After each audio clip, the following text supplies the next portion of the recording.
અમારા તમામ દર્શકોના હૃદયમાં બિરાજિત એવા ઈશ્વરીય તત્વને અક્ષય મીઠાણીના હૃદયથી વંદન.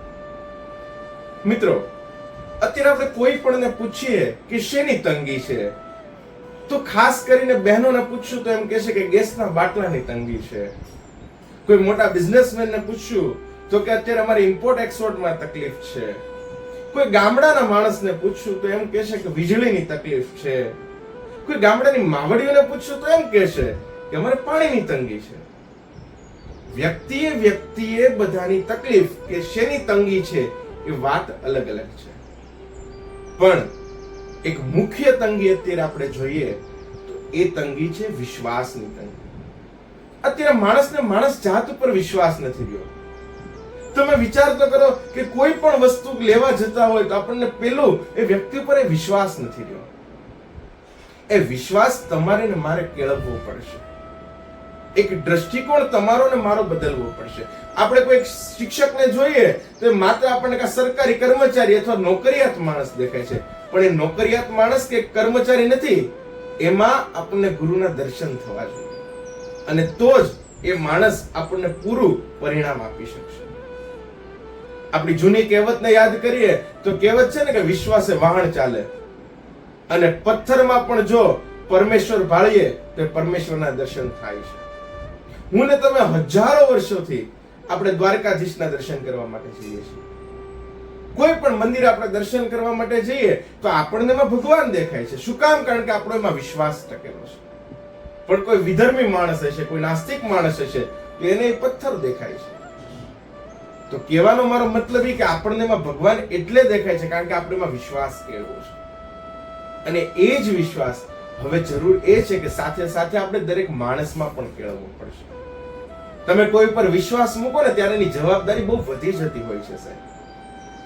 તમે વિચાર કરો કે આપણે પ્લેનમાં બેસીએ છીએ તો પ્લેન ટેક ઓફ થાય કે જ્યારે આવતું હોય છે તો આપણને પાયલોટ ઉપર વિશ્વાસ છે કે આપણું બરાબર સલામતીથી ધ્યાન રાખશે.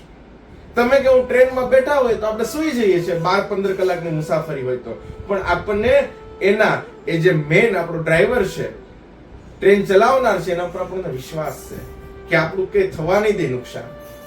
તો આપણે જો એની ઉપર વિશ્વાસ મૂકીએ છીએ તો એક માણસ જાત ઉપર આપણે કેમ વિશ્વાસ નથી મૂકશું? અત્યારે તકલીફ સમાજની છે કે ભાઈને ભાઈ ઉપર વિશ્વાસ ઘટી ગયો છે, પતિને પત્ની ઉપર વિશ્વાસ ઘટી ગયો છે, બાપને દીકરા ઉપર વિશ્વાસ ઘટી ગયો છે. આ વિશ્વાસ તમારે ને મારે કેળવવો પડશે. એ વિશ્વાસ રાખશું તો જ એની જવાબદારી વધશે, અને એની જવાબદારી વધશે તો જ આપણને પૂરેપૂરું એમાંથી વળતર આપી શકશે. પણ શરૂઆત આપણે કરવી પડશે. આપણે કોઈ મૂર્તિના દર્શન કરવા જઈએ છીએ તો એમાં આપણો વિશ્વાસ કેળવાયેલો છે. હા, ક્યારેક આપણો એ ભાવ પૂરો નથી થતો હોતો, કારણ કે એમાં પણ આપણું કંઈક અહિત હોય તો જ તે ઈશ્વરે આપણી પ્રાર્થના ન સાંભળી પડે. કોઈ 5 વર્ષનો છોકરો છે, એ પપ્પા પાસે વેન કરે કે મારે સાયકલ લેવી છે. પપ્પાને ખબર કે પડશે તો એને લાઈફ ટાઈમ ની ખોટ આવશે, એટલે પપ્પા છે એને સાયકલ લઈ નથી દેતા 5 વર્ષના છોકરાને. પણ આ છોકરો 2-4 વાર જીદ કરે, જમવાનું મૂકી દે, તો પછી પપ્પા શું કરે કે કઈ વાંધો નહીં, સાયકલ લઈ દો, ઘોડ્યું એના નસીબ. અને પછી કદાચ જો બનવા કાળ છે કે આ છોકરો સાયકલમાંથી પડે કે ક્યાંક ભટકાય અને એના પગમાં કે હાથમાં ખોટ આવે તો એને લાઈફ ટાઈમ ખોટ થાય. એમ ઈશ્વરનું પણ આવું જ છે. તમે કે હું જ્યારે એની પાસે કંઈક ને કંઈક વસ્તુ માંગતા હોય ને ત્યારે એને તો ખબર છે કે ભવિષ્યમાં આ વસ્તુ થાય ને આવડું નુકસાન છે, એટલે આપણે તાત્કાલિક દઈ નથી દેતા. પણ પછી હું ને તમે માનતાઓ રાખીએ, એની સામે માથા ફટકારીએ અને દરરોજ જઈને એક જ વાત માંગીએ તો એમ કે કઈ વાંધો નહીં, હવે આપી દઈએ એના નસીબ. અને પછી આપણે નુકસાની જાય કે એમાં કઈ ખોટ આવે તો આપણે પાછા ઈશ્વરને દોષ દઈએ છીએ. તો ઈશ્વરને ક્યારે દોષ ન દેવો. એ કરે એ આપણા માટે સારું જ હશે.